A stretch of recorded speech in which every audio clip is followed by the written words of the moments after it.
Jinto Fox. അപ്പോൾ എല്ലാവർക്കും എൻ്റെ ഹൃദയം നിറഞ്ഞ ഓണാശംസകൾ. എനിക്കറിയാം നിങ്ങളിപ്പോൾ ഇവിടെ ഓണപരിപാടികളും കാര്യങ്ങളൊക്കെ കഴിഞ്ഞ് ടയേർഡായിട്ടിരിക്കുകയായിരിക്കും എന്നുള്ളത്. ഞാനിപ്പോൾ പോളണ്ടിലാണുള്ളത്. ഇവിടെ ഞങ്ങൾ എങ്ങനെയാണ് ഓണം സെലിബ്രേറ്റ് ചെയ്യാനെന്നുള്ളത് നോക്കിയാലോ. എൻ്റെ ഫ്രണ്ടിൻ്റെ വീട്ടിലാണ് ഈ കാര്യങ്ങളൊക്കെ പ്ലാൻ ചെയ്ത് വെച്ചേക്കുന്നത്. എൻ്റെ വർക്ക് കഴിഞ്ഞിട്ടില്ല. അപ്പം നേരെ ലാപ്ടോപ്പ് എടുത്ത് ബാഗിൽ കയറ്റി തട്ടിക്കൂട്ടി കണ്ടില്ലേ ഉണ്ടക്കൊടുത്ത് നേരെ ഇപ്പം അവൻ്റെ അടുത്തേക്ക് പോവാണ്.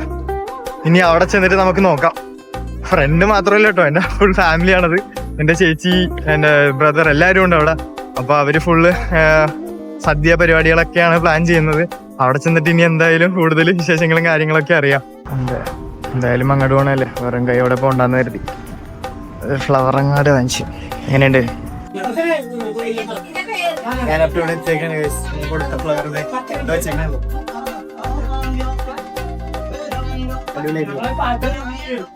സെറ്റപ്പുകളൊക്കെ കൊള്ളാലോ. വരുമ്പോ കയ്യില് ലേശ അച്ചാറ് ഉണ്ടെങ്കിൽ കൊടുത്തേക്ക്, ഉണ്ടെങ്കിൽ മതിട്ടാ. പിന്നെ തോരൻ വന്നു, ഓലൻ വന്നു, കാളം വന്നു, അവിയൽ വന്നു, എരിശ്ശേരി വന്നു, ചോറ് വന്നു, സാമ്പാറും വന്നു, 2 കൂട്ടം പായസവും വന്നു.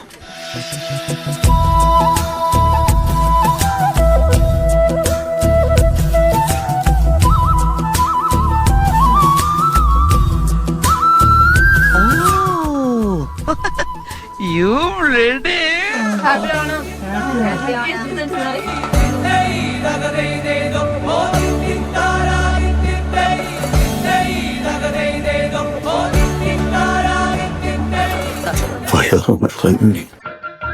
സകൃതകൃതാവായ നാട്ടുകാരെ ശ്രദ്ധിക്കുക, കലാപരിപാടികൾ തുടങ്ങാൻ ആരംഭിക്കാൻ.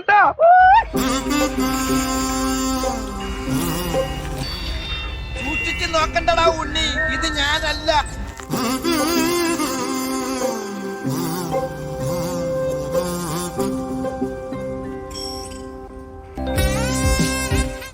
ജാങ്കോ, നീ അറിഞ്ഞ ഞാൻ പെട്ടു.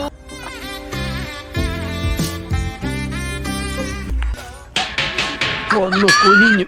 എന്തിനാ കുനിഞ്ഞത്? നീ വരാൻ വേണ്ടി കുനിഞ്ഞതാ.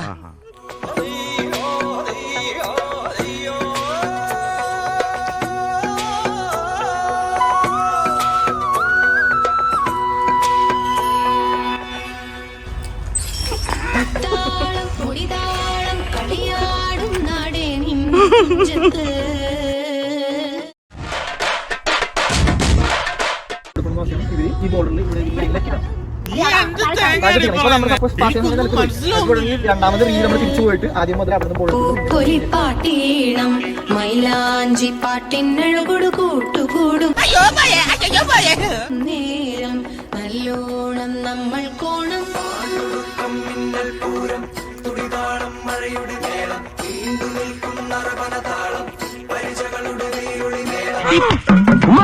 അതൊക്കെ രാത്രിയില്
ചേട്ടാ, അപമാനിച്ചു കഴിഞ്ഞെങ്കിൽ ഞാൻ പോയിക്കോട്ടെ.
കൊള്ളാം എവനാള് കൊള്ളാം.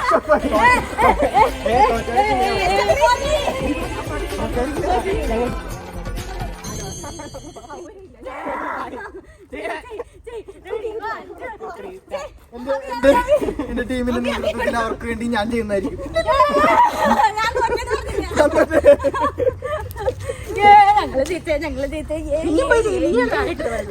ഞാൻ ടീം മാറിയിരിക്കുന്നു. ഞാൻ നീ എവിടെ പരിപാടി അവതരിപ്പിച്ചാലും ഇത് തന്നെയാണല്ലോ നിന്റെ വിധി. അടുത്താളി ഇപ്പൊ നിങ്ങളുടെ ഹീറോ എന്ത് ചെയ്യുന്നു? Will he give up? മുറിവേറ്റ സിംഹത്തിന്റെ ശ്വാസം ഗർജനത്തെക്കാൾ ഭയങ്കരമായിരുന്നു.